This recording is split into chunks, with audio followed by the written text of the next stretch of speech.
শোনেন বাবা জীবনে শুরু হচ্ছে বাবা এই দিকে আমার নবী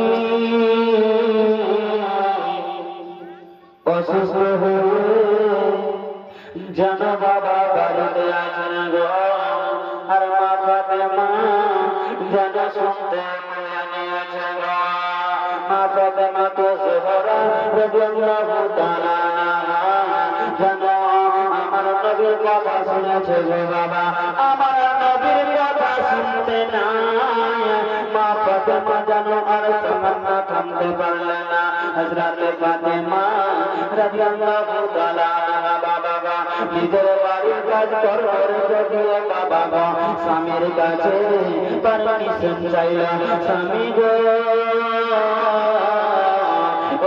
করে আমার আব্বার শরীর ভালো নয় আমি যাব আমার আব্বার কাছে হযরত আলী বলতেছে বিবি তুমি যাবে বিবি তবে যাও বিবি যাও তবে তোমাকে একাই যেতে দেব না আমি তোমার সঙ্গে যাব কারণ তোমার আব্বা হতে পারে আমার শ্বশুর আব্বা আমিও নিজের জান চাইতে আমার নবীকে ভালো বলতে আছে বিবি আমিও যাব আমি যাব আমার শ্বশুরকে দেখতে গো বেড়াতা কি দুঃখের কথা বলবো গো মা ফাতেমা যেন বাবা বাড়িতে প্রবেশ করলে আমার নবী ডাক দিচ্ছেন বেটি রে একবার তাড়াতাড়ি করে বেটি আমার কাছে এসো বেটি আয় বেটি আয় আমার কাছে আয় রে বেটি যেমনই এই কথা বলা গো মা ফাতেমা তো জোহরা রাদিয়াল্লাহু তাআলা আনহা বাবা গো আবার পাশে যেন বসে গেলেন আব্বা জান বলে না আমার শরীরটা কেন কেমন করছে বলে না আপনার শরীরটা কেমন করছে বলে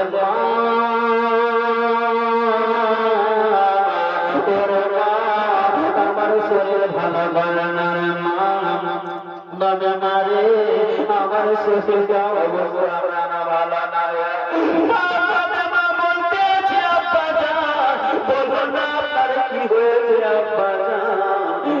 আমার নবীর সঙ্গে কথা বার্তা চলছে আমার নবীর সঙ্গে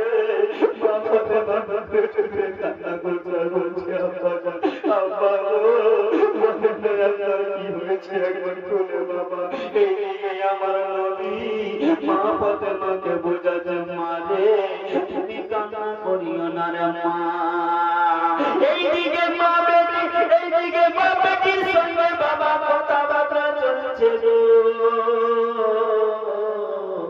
আর ওইদিকে আমার আল্লাহ তাআলা ইসরাইলকে ডাকছেন ইসরাইল রে তাড়াতাড়ি করে শোনো ইসরাইল ফেরেশতা যেন তাড়াতাড়ি করে আসিল বলেন আল্লাহ পাক আপনি কি কারণে ডেকেছেন বলতে ইসরাইল তাড়াতাড়ি করে যাও আর আমার নবীর কাছে গিয়ে আমার নবীকে বলতে থাকো নবী গো আপনাকে আমার আল্লাহ তাআলা ডেকেছে ওগো নবী মুস্তাফা আমার আল্লাহ তাআলা আপনাকে আনতে পাঠিয়েছে তবে ইসরাইল একটা কথা মনে রেখো ইসরাইল বলতে আছে ইসরাইল আমার নবী যদি পারমিশন দেয় ইসরাইল তবে আমার নবীর জানখানা তুমি পাবে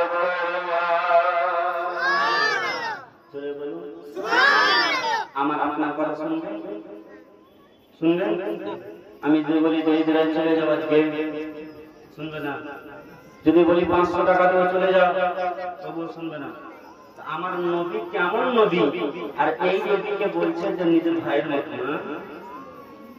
কোথায় পেলে এই নবীকে বলছে নিজের ভাইয়ের মতো দাদা আমার নবী তো দূরের কথা আমার নবী পায়ের ধুল তো দূরের কথা গম্বুজের ছায়ার মতনও হতে পারবে না এই কারণে হয়নি, হবে না, হতে পারে না আমার নবীর সাথে কারা তুলনা,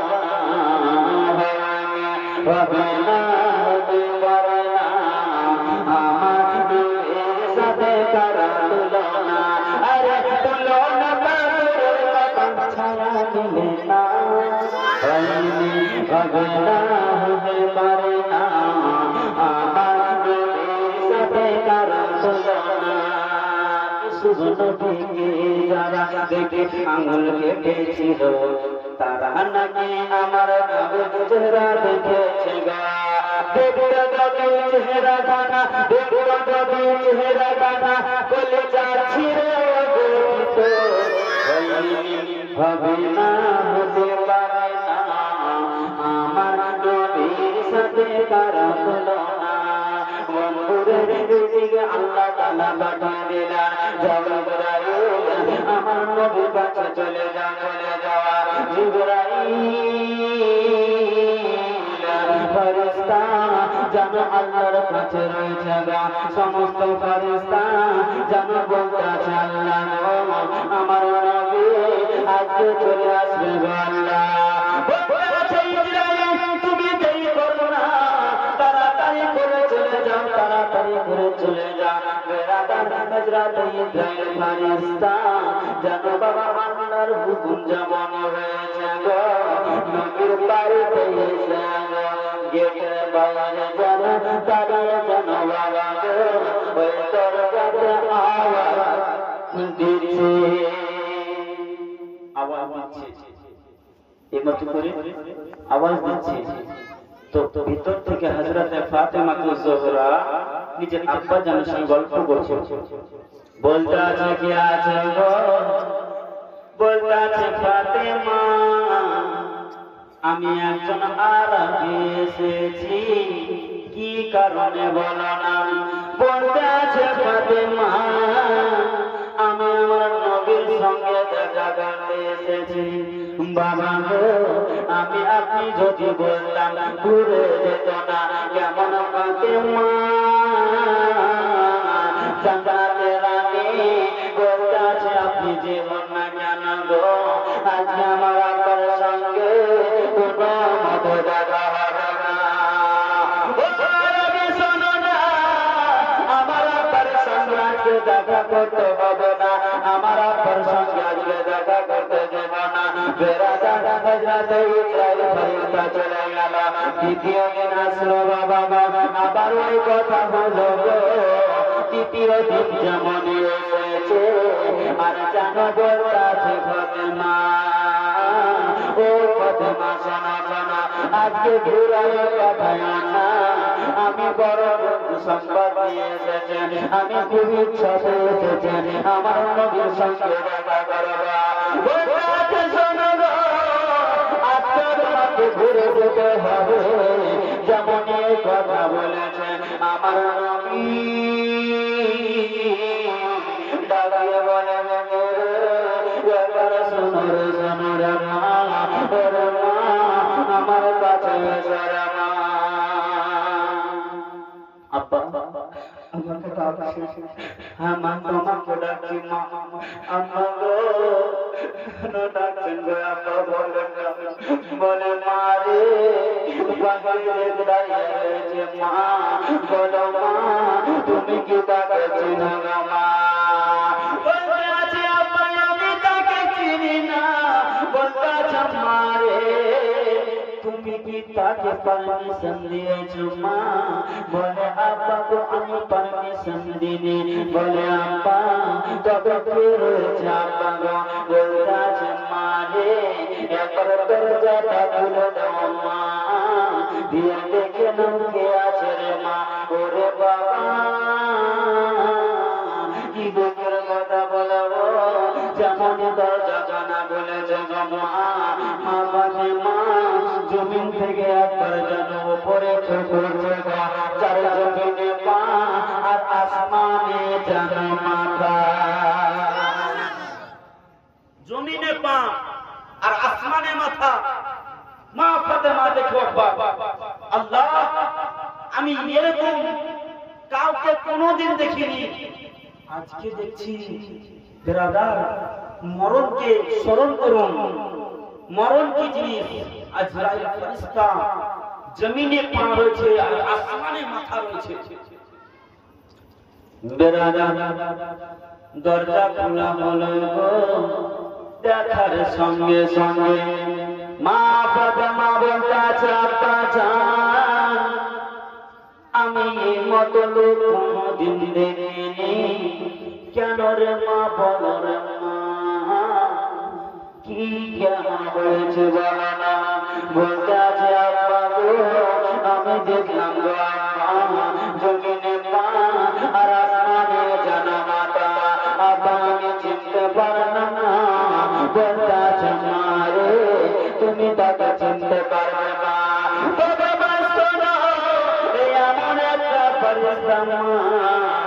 স্বামীর কাছ থেকে স্ত্রীকে কেড়ে নিয়ে চলে যায়, স্ত্রীর কাছ থেকে স্বামীকে কেড়ে নিয়ে চলে যায়, স্বামী বাবার কাছ থেকে বাবার কাছ থেকে সন্তানকে আলাদা করে দেয় রে। ইনি হচ্ছেন মালাকুল মউত।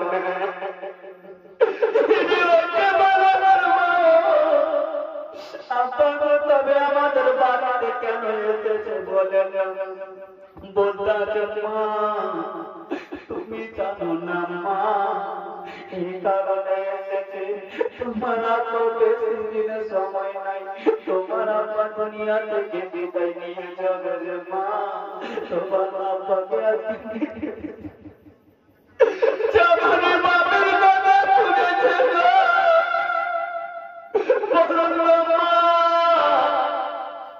কোন বাবার বাবা যদি কোন মা শোনে, আমার আব্বাকে ইন্তিকাল হয়ে যাবে গো মা। তবে বলো, ওই ছেলেটা ওই মেয়েটা কিভাবে বলতে আছে, আব্বা গো, কি কথা শোনালে, আজকে তুমি দুনিয়া থেকে চলে যাবে আব্বা। বললাম মা, তুমি যাকে বাইরে দাঁড় করে রেখেছ মা, তাকে কি তুমি আসতে বলেছ? বলে না আব্বা, তাকে তো আমি আসতে বলে না। বলে কেন মা? বলতে আছে, আব্বা গো, ফেরেশতা চলে তো আসতে পারে।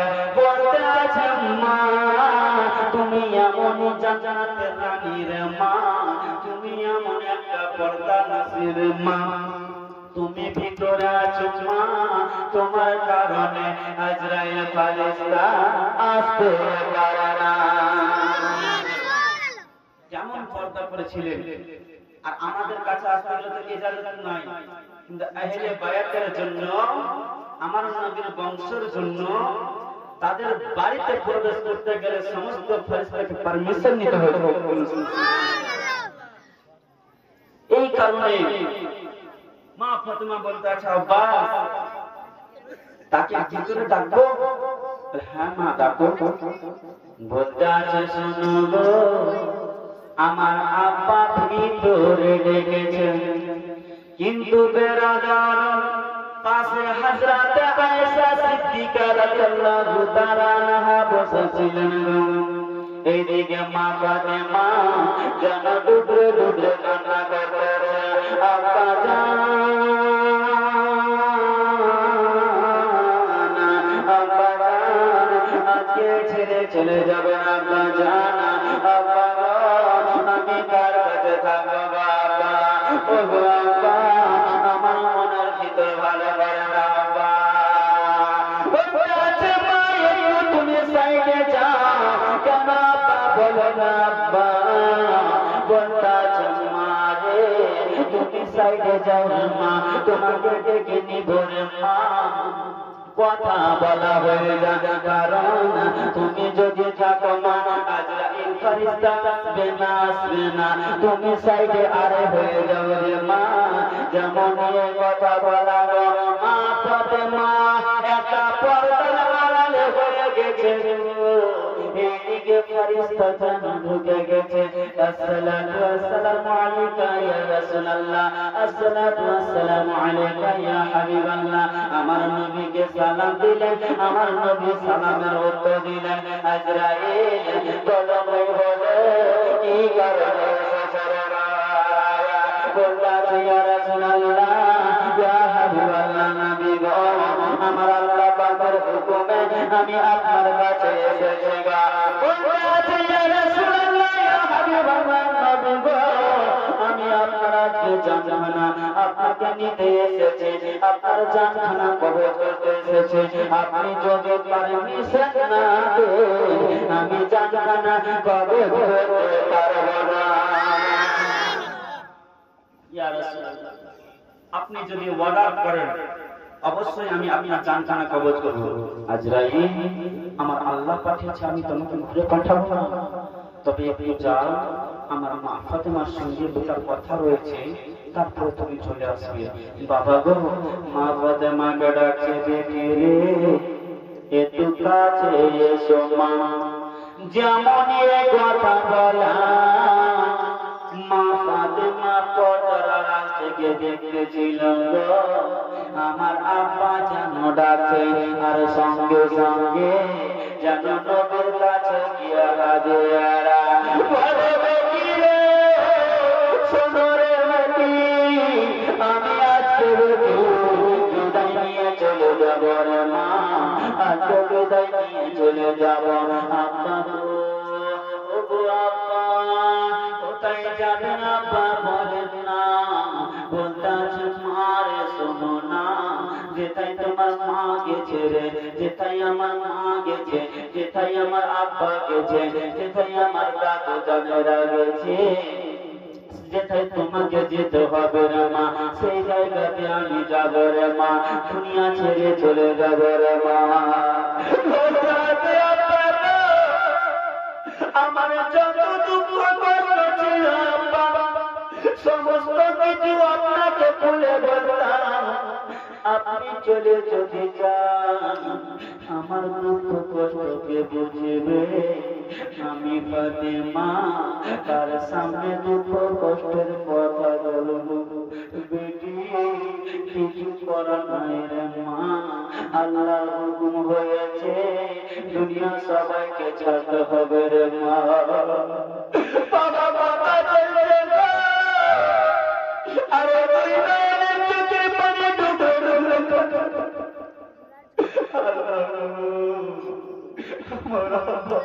চলে যাবি, আমি ফাতেমা সহ্য করতে পারবো না। কান্না করতেছিল, আমার নবীর কানে বলে গেল, জিবরিল ফেরেশতা এসে হঠাৎ করে বলে গেল, নবী গো, আপনার মেয়েকে একটা সুসংবাদ দিয়ে দেন। কি সুসংবাদ? সুসংবাদটা হয়েছে তাই আপনার ইন্তিকালের পরে আপনার পরিবারের মধ্যে সর্বপ্রথম আপনার সঙ্গে দেখা করবে সে হচ্ছে আপনার মেয়ে। ইয়া রাসূলুল্লাহ, ইয়া হাবিবাল্লাহ, নবী গো, আপনার মেয়েকে সুসংবাদ দিয়ে দেন, আপনার ইন্তিকালের পরে 6 মাস পরে যেন আপনার মেয়ের ইন্তিকাল হয়ে যাবে। বাবা গো, কথা চলছে গো, আর এইদিকে যেন মা ফাতেমাকে বলে কানে কানে বলল, মা ফাতেমা কান্না করতেছিল গো, আর হঠাৎ করে আবার খুশি হয়ে গেল। কান্না করছিল, আবার হঠাৎ করে খুশি হয়ে গেল। তো তার মা হযরত আয়েশা সিদ্দিকা রাদিয়াল্লাহু তাআলা আনহা বসেছিলেন। তিনি ভাবছেন ব্যাপার কি, এতক্ষণ মা ফাতেমা কান্না করছিল, আবার এখন খুশি মানাচ্ছে। বলতে আছে, বেটি ফাতেমা, ও বেটি ফাতেমা, শোনো না, এতক্ষণ কান্না করেছিলে মা, তবে বাবা তুমি কান্না করতে করে মা, কি আমার খবর পেলে মা, কি আমার দেখতে পেয়েছ মা, দেখার সঙ্গে সঙ্গের মা তোমার চোখের পানি নাই তোমার চোখের পানি নাই রে মা বরঞ্চ তুমি হাসি খুশি করেছো মা ফাতেমা বলতে আছে মা গো ও গো আম্মা জান একটা কথা বলবো গো মা আমার আপার ইন্তিকালের কথা শোনার পরে আমার বিবির খানা যেন কেমন হয়েছিল হঠাৎ করে জিবরাইল ফেরেশতা এসে বলে গেল ফাতেমা তুমি কান্না করিও না তোমার আপার ইন্তিকালের পরে তোমার 6 মাস পরে তোমার ইন্তিকাল হবে এই কারণে আমি কান্না করতেছিলাম কিন্তু 6টা মাস থাকবো তারপর আব্বার সঙ্গে দেখা হবে বলেন তো মৃত্যুর কথা শুনে খুশি রয়েছে কে বলেন তো মা ফাতেমা জোহরা রাদিয়াল্লাহু তাআলা আনহা আর আমি আপনি যদি মৃত্যুর কথা শুনি খুশি হব ডাক্তার যদি বলে তোমার স্বামী মাত্র 5টা দিন 5টা দিন মাত্র যদি বলে কিনা বাড়ি এসে বলে রে আমি মাত্র 5 দিন বাঁচবো ডাক্তার বলেছে তো অত পাকা খায় না 5 দিন বাঁচবে ওই সোনার মতো সঙ্গে সঙ্গে 2 দিনে শেষ হবে না তো বেরাদার যার আমল ভালো যার নেকি ভালো তা মরণের ভয় করে কোনো জিন্দেগি দুনিয়া থেকে ওই দুনিয়াতে যাবে কোনো ভয় করে বলে তো একজন স্ত্রী ছিল স্বামী স্ত্রী খুব মহব্বত করত এই মহব্বত করতে করতে তো বলে স্বামী গো স্বামী কি হলো বলছি আমি আপনার খুব ভালোবাসি ভালোবাসি ভালো কথা এই আজকে একটা কাজ করবেন মিষ্টি তো একা একাই খাচ্ছেন আমার জন্য নিয়ে আসেন মিষ্টি খাবি খাবি এটা হ্যাঁ মিষ্টি খাবো মিষ্টি খেয়েছে অনেক রকম খেয়েছে আর খাওয়ার জন্য পেট কেন গলমল করতে লেগেছে বিবি বলছে কি হলো স্বামী কি হলো যে আমি মনে হয় বেশিক্ষণ বাঁচব না বুঝলেন আমি মনে হয় বেশিক্ষণ বাঁচব না यार বিবি ভাবছে আমার মিনসা যদি মরে যায় খুব মিষ্টি খাবো মিষ্টি তো পাবো না না না একা মরতে বলতে লেগেছে স্বামী গো আপনি যদি মরে যান গো স্বামী তবে আমি আর বাঁচব না ভাবছি আমি মরে গেলে বাঁচব না মানে কারণটা কি যে বিবি কারণটা কি বলে স্বামী আপনার খুবই ভালোবাসি আচ্ছা যে স্বামী গো আপনি মরবেন না আল্লাহর কাছে দোয়া করছি আল্লাহ গো আমার স্বামী না মরে আল্লাহ আমি যেন মরে যাই আমার স্বামীকে বাঁচিয়ে রাখো আল্লাহ আমি মরে যাই স্বামী বলছে বাপ রে এরকম স্ত্রী মনে করা ইন্ডিয়াতে নেই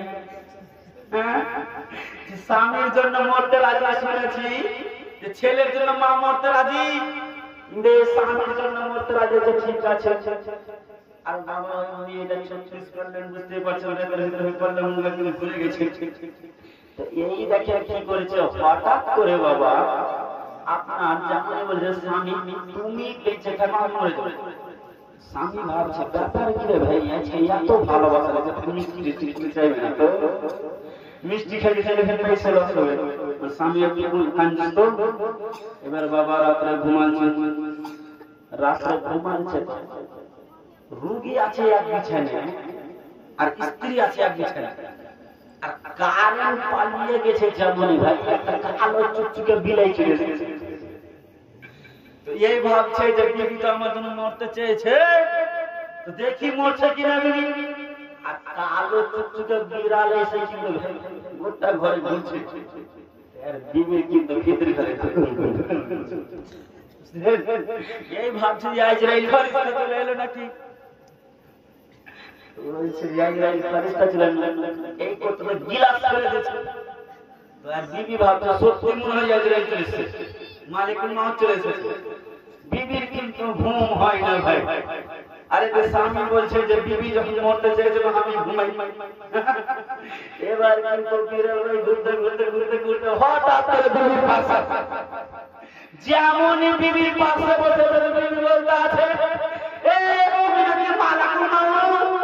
যদি মালা পাপ হয়ে থাকে তার রোগীর কি আছে,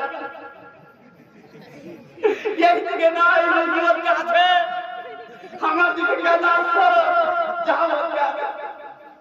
স্বামী বলতে আছে বিবি তুমি তো সকালে বললে স্বামী তোমার জন্য মরতে রাজি, এখন মালা তোর মধ্যে বলছে রোগীর কি আছে, মানে আমাকে মেরে ফেলবে নাকি?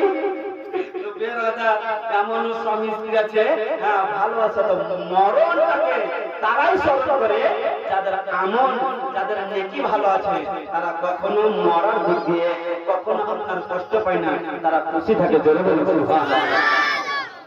বলার উদ্দেশ্য হচ্ছে ভাই আমরা জিন্দেগিতে দুদিন আছি, আজ আছি কাল নাও থাকতে পারি, গ্যারান্টি আছে? গ্যারান্টি নাই। আজ না কাল তুমি যাইবা বাবারে, যাবার সময় দেখে বুঝে তোমার ছবি রইল পরে, যাবার সময় দেখে বুঝে আজ না কাল তুমি যাইবা বাবারে, যাবার সময় দেখে বুঝে তোমার ছবি রইল পরে, যাবার সময় দেখে বুঝে দাদা গেল নানা গেল কেউ গেল না ফিরে, সবাই দিয়া হবে ভাইজান অন্ধকার পাবে, সবার গাইতে হবে আজ না হয় কাল তুমি যাইবা কবরে, যাবার সময় দেখে বুঝে তোমার ছবি রইল পরে, যাবার সময় দেখে বুঝে বন্ধুগণ এইদিকে বাবা এত জীবনের দিকে কান্দে না বাবা গো, পুত্র কতটা মা কত মা জানা কথাবার্তা চলতে আছে, বলছে মা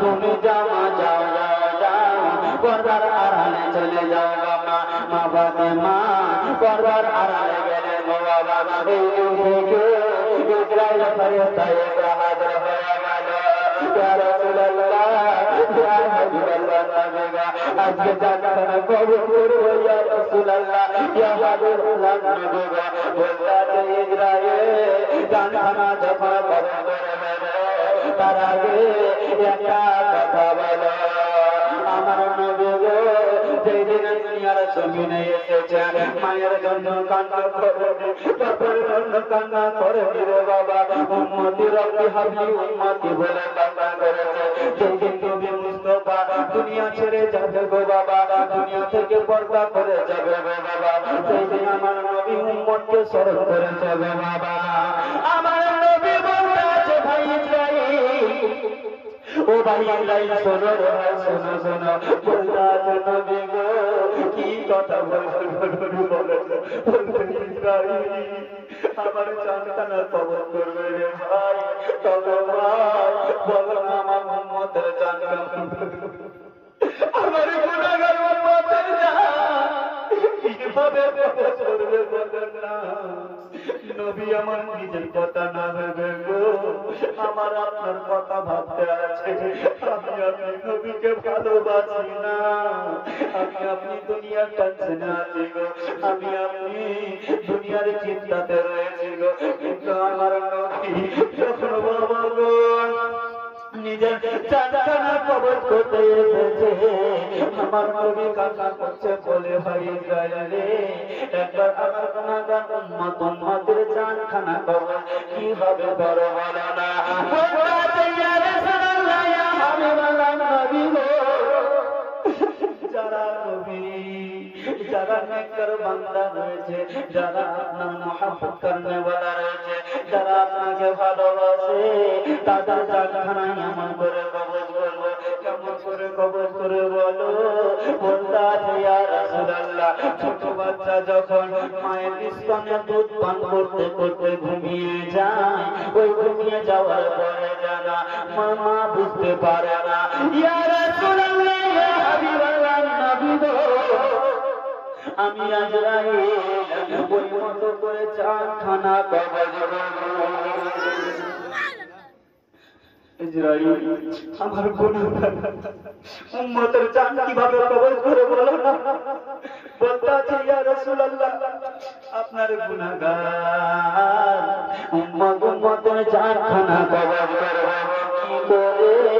আমি যখন জানখানা কবজ করব, ওই ব্যক্তিটা এত পিপাসিত হয়ে যায়, যখন মরণের সময় আসবে, বাবা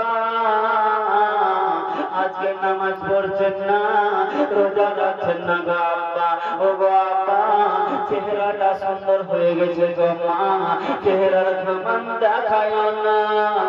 ও গো যুবক বোনেরা, ও গো যুবক ভাইয়েরা, শোনো না, চেহারার প্রমাণ দেখায় না, কারণ তোমার থেকে চেহারা অনেক সুন্দর রয়েছে, রাজা বাদশা রয়েছে, পয়সার প্রমাণ দেখায় না, কারণ কবরে যাও, ওই কবরে দেখো গো কোনো বাদশার চিহ্নরে নাই, কোনো এমএলএর চিহ্নরে নাই, কোনো প্রধানমন্ত্রীর চিহ্নরে নাই, কোনো আপনার মুখ্যমন্ত্রীর চিহ্নরে নাই, কোনো আপনার কি বলে গ্রামের প্রধানের চিহ্নরে নাই, কোনো মহিলা সুন্দরীর চিহ্নরে নাই, কোনো যুবকের সুন্দর চেহারা চিহ্নরে নাই। সবাইকে দেখেন বাবা গো, শুধু হাত পাবে গো, আপনার শরীরের মাংসকে আপনার মাটি যেন খেয়ে নিয়েছে। যারা আল্লাহর প্রিয় বান্দা হবে, যারা 5 ওয়াক্ত নামাজি হবে গো, তাদেরকে আল্লাহ তাআলা যেন বাবা ওই মাটির জন্য খাওয়াটা হারাম করেছে। বেরাদার কথা চলছে গো আব্বা, আর এইদিকে আমার নবীকে বলতে আছে না গো, ওই গুনাহগার ব্যক্তি এমন ভাবে জানখানা কবর করে, এমন ভাবে জানখানা কবর করে, যখন জানখানা কবর করতে যাব, এত পিপাসিত হয়, এত পিপাসিত হয়, এক নয় দুই নয় 7 সমুদ্র পানি যদি তাকে পান করিয়ে দেওয়া হয়, তবুও তার পিপাসা মিটে না। আমার নবী জামানে শোনালো, আমার নবী দুই নয়নে চোখের পানি বাবা টানতে পারবে। আল্লাহ গো, আমার উম্মতে এত কষ্ট করো, আল্লাহ গো আমার উম্মতকে কষ্ট দিয়েন না, দিয়েন না, আমার উম্মত কষ্ট সহ্য করতে পারবে না। ভাই আজরাইল, তোমাকে একটা কথা বলি রে ভাই, তবে বলো না আমার উম্মতে জানখানা কিভাবে কবজ করো?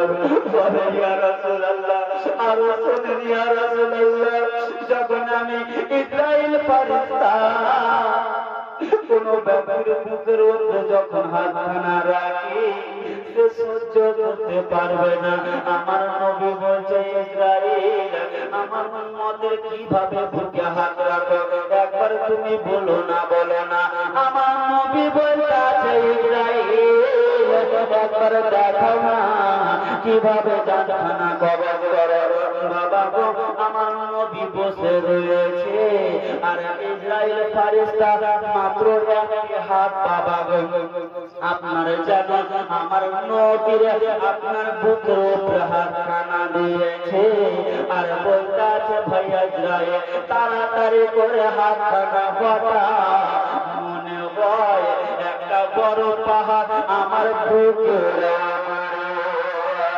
তাড়াতাড়ি করে হাতখানা হটাও, তুমি একটা হাত রাখা মাত্র মনে হয় আমার বুকের একটা বড় পাহাড় যেন পড়ে গেল।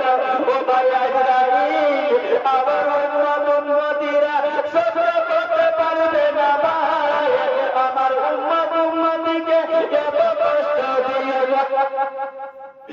এত কষ্ট করিও না ভাই, যদি পারো সমস্ত কষ্ট আমাকে দিও।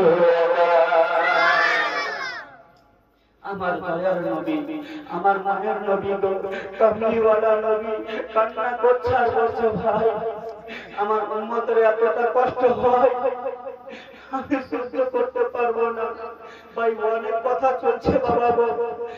বেরাদার কথা কত বলবো গো মা, এইদিকে কথা চলেছে আর যেন ইসরাইল ফারিস্তা আমার নবীর জানখানাকে কবজ করে নিয়ে চলে গেল।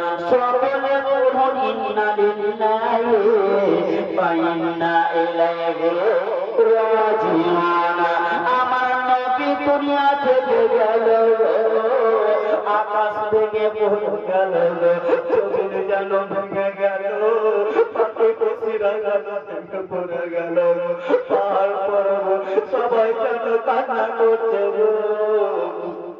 আর যেন সবাই বলে আমার নবী দুনিয়া ছেড়ে চলে গেল, আমার নবী রহমতুল আলামিন আমার নবী আর আসবে না, আসবে না। তোর মারতে মারতে চলে আসতে রাতে বেলাল, বেলাল বলতে আছে গো আমার নবী আমি আজান দিয়েছি, আমার নবী চলে আসতো গো, কিন্তু এখন আজান দিলে নবী আসবে না।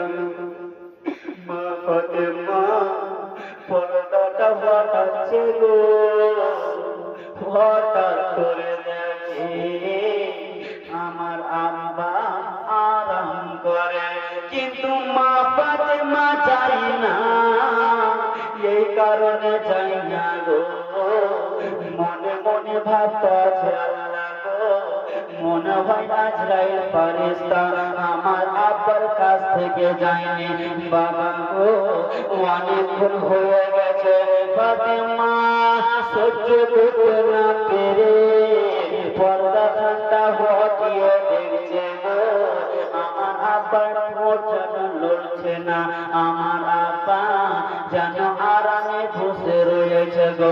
মা ফাতেমা দৌড় মারতে মারতে বাবা আব্বার কাছে আগে, আব্বা গো আব্বা আপনি কথা বলেন গো, আব্বা আপনি কথা কেন বলেন না, আমার নবী আর কথা বলবে না গো, আমার নবী দুনিয়া থেকে বিদায় নিয়ে চলে গেছে।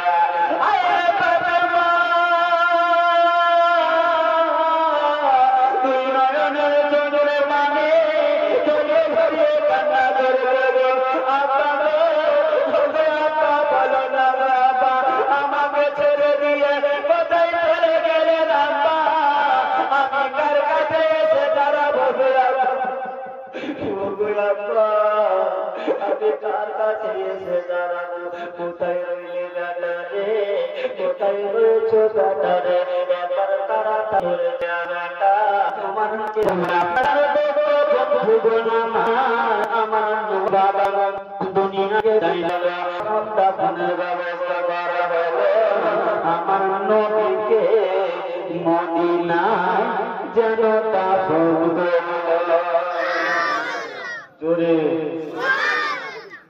আমার নবী দুনিয়া থেকে গেল, বেরাদার আমার নবী যেমনই যাওয়া, দেখবেন বাড়ি থেকে যে গার্জেন আছে, গার্জেন যদি চলে যায় হয়, যার ছিল কোন দায়িত্ব ছিল সে দায়িত্ব আর নাই। আমার নবী এত আপনার শান্তিতে, আমার নবী থাকাকালীন শান্তি ছিল বেরাদার, আমার নবী চলে গেলেন কোথায়? সোনার মদিনা। সোনার মদিনা গেছেন জানেন? সুবহানাল্লাহ। আমার নবী মদিনাতে দাফন করা হলো, এইদিকে হাসান হোসেন বড় হতে লাগলো বাবা। মসজিদে নববীতে আজান হয় না, কি হয় না? আজান হয় না। হযরত বিলাল রাদিয়াল্লাহু তাআলা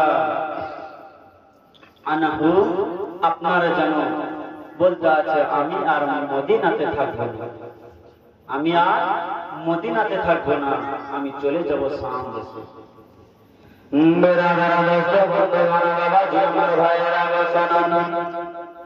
আমার নবী যাওয়ার পরে বেলাল বাবা আজান দেয়নি। আজান কেন দেয়নি গো? হযরত বেলাল যেন বলতে আছে গো আমার নবী বাবা বলছে গো আমি আর আজান দেব না, এর কারণে আমি যখনই আজান দিতাম গো আমার নবী ছুটে আসবে। আমি এখন যদি আজান দিয়ে আমার নবী আসবে না, এর কারণে বেলাল বাবা যেন চলে গেল, বেলাল থাকলো না, হযরত বেলাল থাকলো না। উমারে পরে বসে বলতে লাগলে তুমি কেন থাকবে না বাবা? বলতে আছে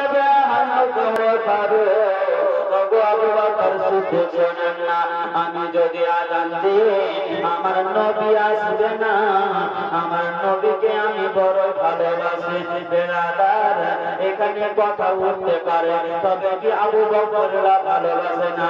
অবশ্যই ভালোবাসে গো, কিন্তু সবাই ভালোবাসে। বেলাল মুয়াজ্জিন ছিল বাবা, মুয়াজ্জিন তাকে করা হয়েছিল।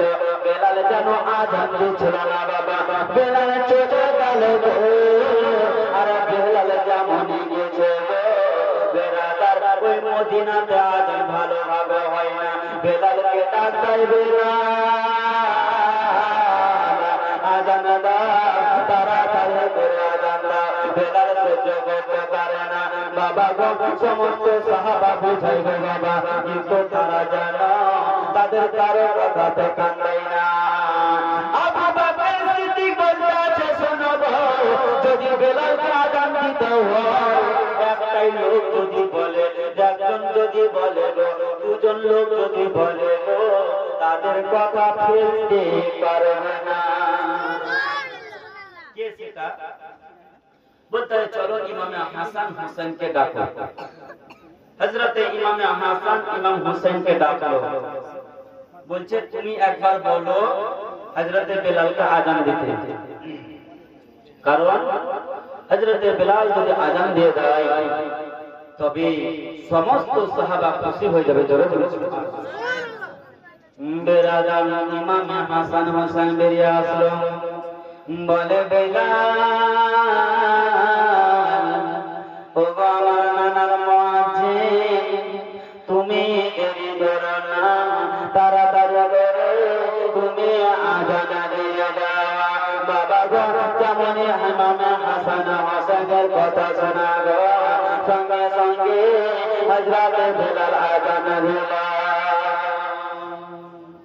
সঙ্গে সঙ্গে বেলাল আজান দিল, আশহাদু আন্না মুহাম্মাদার রাসূলুল্লাহ।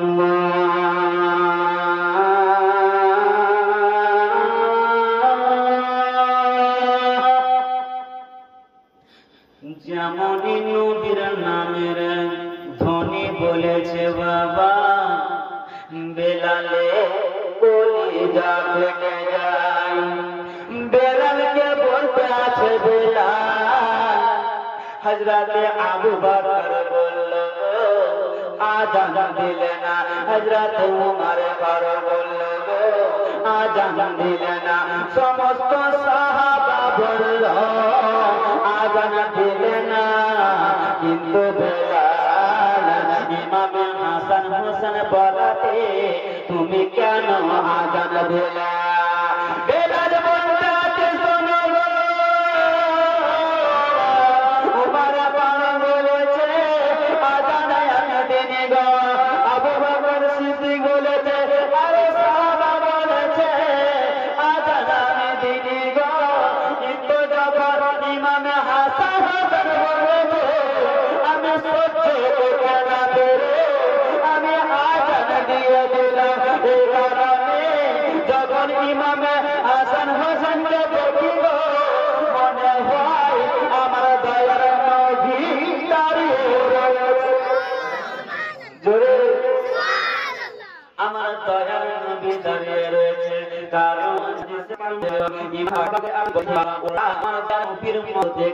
আপনার কোমর থেকে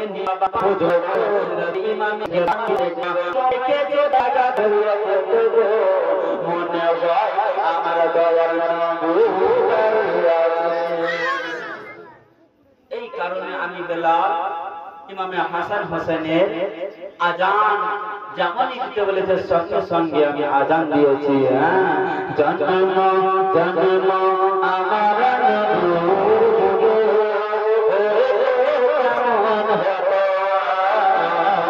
জন্ম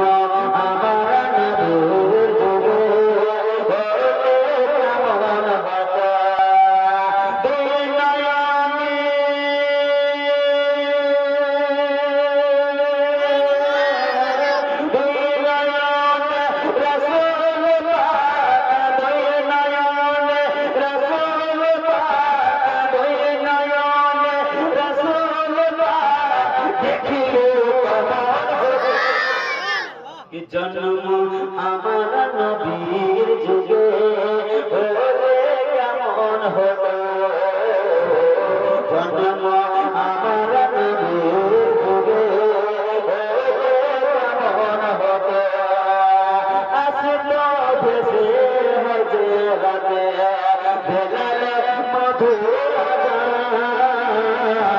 যে জানে ছিল জন্ম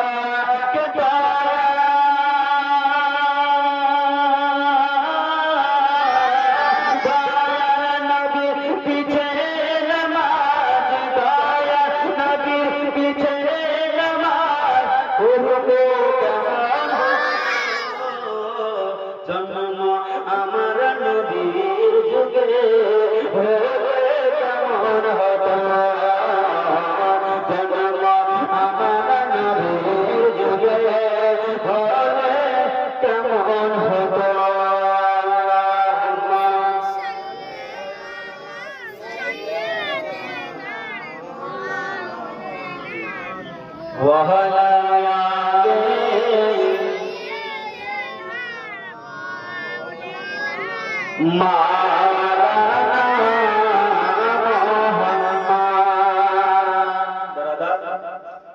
এই আমার নবী দুনিয়া থেকে বিদায় নিয়ে গেল, দিন যায় রাত কাটে। হযরত বেলাল রাদিয়াল্লাহু তাআলা আনহু বাবা আপনার যেন থাকতে লাগলেন। এইদিকে মা ফাতেমার দিন কাছাতে শুরু হলো। হযরত ফাতেমা তো জোহরা এবার যেন দুনিয়া থেকে ইন্তিকাল করবেন, দুনিয়া থেকে বিদায় নিলেন। বাবা কিতাবের মধ্যে রাইটার লিখছে একদিন ফাতেমা তো জোহরা ইন্তিকাল করবে, সেই দিনটি ছিল আপনার মঙ্গলবার। কোন দিন? পবিত্র রমজান মাসের তৃতীয় রমজান। কত রমজান? 3 রমজান। মঙ্গলবারের দিন মাগরিবের নামাজের পরে হযরত ফাতেমা জোহরা রাদিয়াল্লাহু তাআলা আনহা বাবা যেন দুনিয়া থেকে ইন্তিকাল করলেন। বাবা গো, মা কাকে বলেছে? এই মা যদি না থাকে বাবা কিছুই হবে না। মা কারণ যারা মাকে ভালোবাসে না তারা দুনিয়াতে যতই ইবাদত করুক না কেন বাবা জান্নাত যেতে পারবে না। মা বাপকে যদি না ভালোবাসে, মা বাপকে যদি খেতে না দেয়, ভালোবাসতে পারবে না। এই কারণে তো কোনো কবি বলছে মায়ের এক ফোঁটা সদা হবে না সেই মাকে তোমরা দিন ভুলো না, দয়াবতী দরদিনী মা। পিছনে বলো বলো পিছনে একবার বলেন সুবহানাল্লাহ, আর একটু জোরে পুরা মাতনা বলেন সুবহানাল্লাহ। মায়ের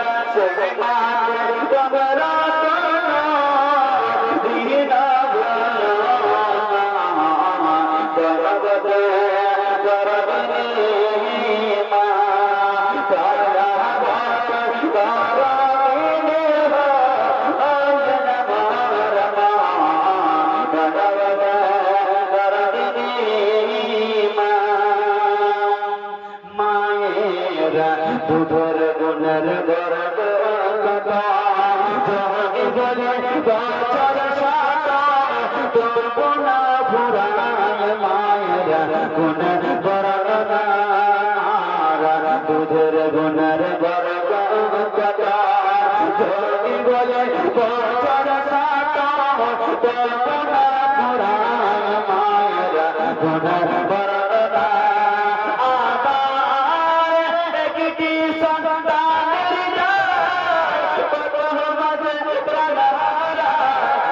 মাকে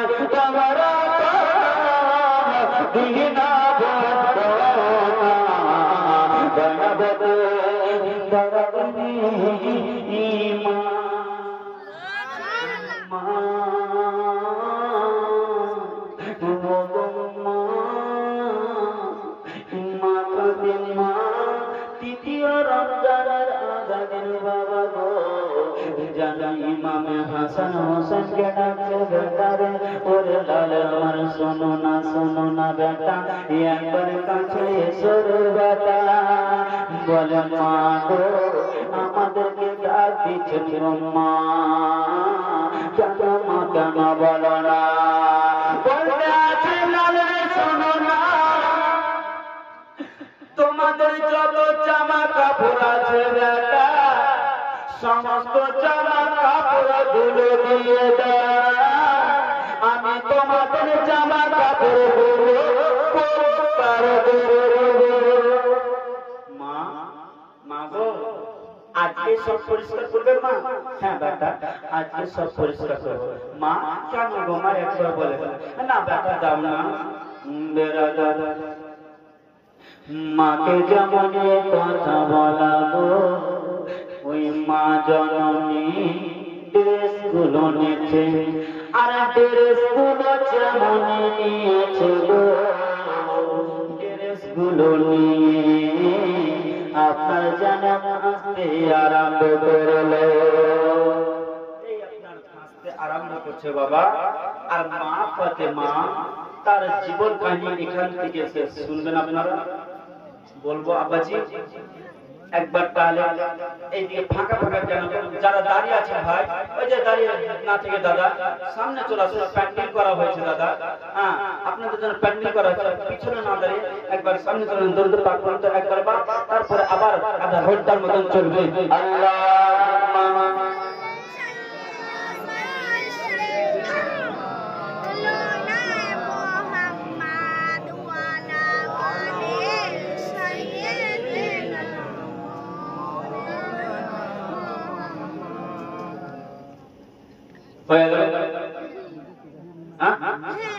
ব্যাটারি চার্জার কম দিলে হয় ব্যাটারি চলবে না এগুলাতে ফুল পাওয়ার হ্যাঁ এই ব্যাটারিটা আলাদা আচ্ছা চা খেয়েছেন চাচা খেয়েছেন তো চা করতে কটা জিনিস লাগে বলেন তো কটা জিনিস লাগে চিনি যে আরে মনে রেখেছে আর কিছু মনে রাখেনি চা পাতি চিনি আর পানি তাহলে রেজিস্টার হয়ে গেছে সিম্পল চা আমি বলি জালসা করতে লাইট দিলে আছে নাকি এখানে যদি ডেকোরেটর ভাবে আচ্ছা রকম লাইট দিয়ে দিবেন আদা দেন রসুন দেন গোলমরিচ দেন চা করতে তিনটা জিনিস লাগে কিনা চা করতে তিনটা জিনিসের মধ্যে যদি একটা জিনিস না দেন চা হবে চা পাতি দিলেন না চা হবে সরবত হয়ে থেকে যাবে চা পাতি যদি দেন চিনি যদি না দেন মিষ্টি হবে হবে না সেই মতন জালসা করতে গেলে তিনটা জিনিস নিতে হয় কটা জিনিস গো কি কি জানেন এক নম্বর হচ্ছে বক্তা ভালো আছে দ্বিতীয় নম্বর হচ্ছে তক্তা শ্রোতা এই শ্রোতাও মাশাআল্লাহ ভালো আছে কিন্তু মাঝে মাঝে কাঞ্জুসিগিরি করছে হ্যাঁ মাঝে মধ্যে কাঞ্জুসিগিরি হচ্ছে তৃতীয় নম্বর হচ্ছে মাইক্রোফোন মাশাআল্লাহ ভালো আছে আল্লাহ পাক যেন সবাই যেন সবই কিছু ভালো আছে একবার জোরে বলবো সুবহানাল্লাহ পুরো মাজমা হাত রেখে সুবহানাল্লাহ বসুন বাবা, এবারে দুঃখের কাহিনী শুনুন, তারপরে আজকে এই শেষ, তারপরে কারবালার দিকে ঢুকবো। ব্রাদার দোস্ত বন্ধুগণ আমার, রাজত্ব চালাচ্ছিলেন হযরত উমর ফারুক কেমন করে, হযরত আবু বকর সিদ্দিক কেমন করে, হযরত উসমান গনি কেমন করে, এইগুলো জীবনী আপনারা শুনেননি, আজকে আপনাদেরকে শোনাবো। কারণ আমরা একটা জিনিস জানি, কি আপনাদেরকে যদি বলা হয়, অনেক বক্তাকে যদি জিজ্ঞেস করে যে কারবালাতে যুদ্ধ কিসের লেগে, কিসের জন্য দ্বন্দ্ব লেগেছিল, কে দ্বন্দ্বটা লাগেছিল, আপনারা এক কথায় বলবেন ইয়াজিদ, বলবেন না? সবাই জানে কিনা? বলবো না, ইয়াজিদের জন্ম তো হয়েছে আপনার 25 হিজরিতে। কত হিজরিতে? আর নবী মুস্তাফা আপনার 10 বা 11 এই মতো মোতাবিক আপনার হিজরিতে 10 বা 11 হিজরিতে নবী মুস্তাফা দুনিয়া থেকে বিদায় নিয়ে গেছে। তবে ইয়াজিদ নবী পাকের জামানা নয়, নবী পাক যাওয়ার পরে ইয়াজিদ জন্মগ্রহণ করেছে 25 হিজরিতে। তার মানে আমির মুয়াবিয়ার ছেলে হচ্ছে ইয়াজিদ। আর আমির মুয়াবিয়াকে নবী পাকের একজন সাহাবী, শুধু সাহাবী নয়, একজন আমার নবী পাকের সালা, বলে সুবহানাল্লাহ। কারণ আমির মুয়াবিয়ার একজন বোন ছিল, যার নাম হচ্ছে হযরত উম্মে হাবিবা। তিনার সঙ্গে বিবাহ হয়েছিল, এই কারণে হযরত আমির মুয়াবিয়াকে বলা হয় আমিরুল মুমিনিন, মানে প্রত্যেক মুমিন মুমিনাতের হচ্ছে মামা। জোরে বলে সেটাও নয়, তিনাকে আরো টাইটেল দেওয়া হয়েছে। যখন জিবরিল আলাইহিস সালাম কোরআন অবতীর্ণ করতেন, নবী মুস্তাফাকে বলে শোনাতেন, সঙ্গে সঙ্গে খতিব তিনি লিখে লিখে লিখে লিখে আর তিনার খাতাতে, তিনার ডায়েরিতে উঠিয়ে নিতেন। জোরে বলে সুবহানাল্লাহ। কেমন সাহাবী ছিলেন আমির মুয়াবিয়া, তার ছেলের নাম হচ্ছে ইয়াজিদ। তো এই ইয়াজিদ থেকে দ্বন্দ্ব শুরু হয়নি ভাই, শোনাবো, আপনারা শুনবেন তো? যদি শুনে থাকেন ধৈর্য ধরেন, কারণ এই জীবনী আপনারা অনেক জায়গায় জীবনী শুনেছেন, কিন্তু আজকে জীবনী শুনবেন, বলবেন হ্যাঁ এইগুলো জীবনী হয়তো শুনিনি, আপনাদেরকে শোনাবো, ধারাবাহিক জীবনী শোনাবো। আমি কেটে কেটে জীবনী শোনাবো না ভাই, আমি 7 রাতের জীবনী হয়তো আপনারা লাগিয়েছেন, 7 রাতে আপনাদেরকে ধারাবাহিক জীবনী শোনাবো। বেরাদার ব্যস্ত হযরত ফাতেমা জোহরা রাদিয়াল্লাহু তাআলা আনহা বলে, লা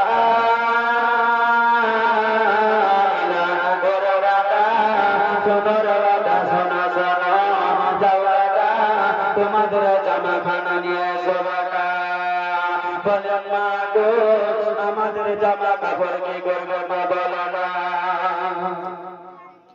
বলতে আছে ইমামে হাসান, ইমামে হোসেন, বেটা তোমাদের জামা গুলো কেচে দিব বেটা, বেটা কথা না বাড়াইয়ে বেটা তাড়াতাড়ি করে নিয়ে এসো। ইমামে হাসান হোসেন আপনার জানো নিয়ে আসলেন, আর মা ফাতেমা জামা খানা খাচ্ছে গো, আর দুই নয়নের চোখের পানি টস টস করে যেন বাবা করিয়ে করিয়ে কান্না করছেন। ইমাম হাসান হোসেন দেখছে গো, আর বলতে আছে আম্মি জান, ও গো আম্মা জান, আপনারা দুই নয়নে পানি কেন গো আম্মা, আপনাকে এমত কান্না করতে তো দেখিনি গো মা, মা গো আজকে আপনি কেন কান্না করছেন না?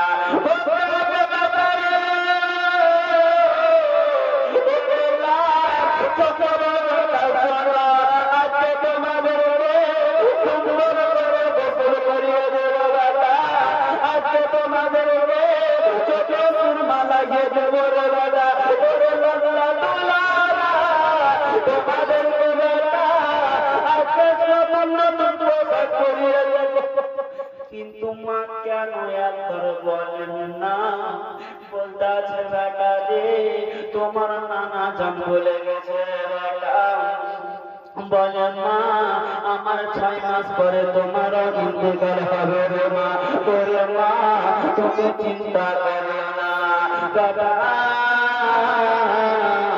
আজকে আমার 6 মাস পুরে গেছে বেটা রে, আজকে রাত্রে আমি বেটা মাগরিবের নামাজের পরে বেটা আমি জানো দুনিয়া ছেড়ে চলে যাব।